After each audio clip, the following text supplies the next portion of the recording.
ko ngā puhi me ngā titu whare toa me te raoroa, ngā iwi, ko Anaru Ruka hau, tēnā koutou katoa. So my art journey goes back as long as I can remember. I was always drawing, just a little kid.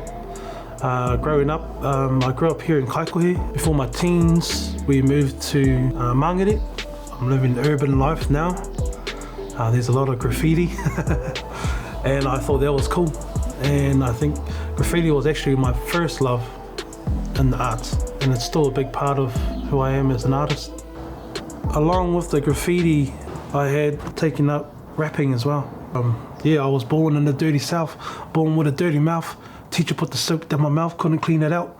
Went and told my daddy, and my daddy went and got the belt, smacked the taste out my mouth, but still couldn't clean it out. You know, my Uncle Cuts, you know, he was a huge inspiration in my life growing up. Even more so now in Whakairo. I think we grew up in a world where, you know, just because you walk and talk and, you know, you're not disabled. You know, I look at my old self and I think, he couldn't do what I'm doing, you know, because he had a different mindset.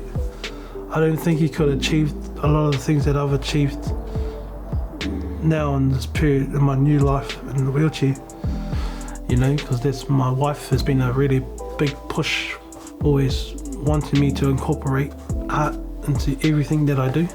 This is just one thing that I want to, you know, help youth with and guide youth with. I mean, we're in a phase now of, you know, our culture making a strong comeback, you know, and I want to be able to be a part of that, you know, and help our rangatahi.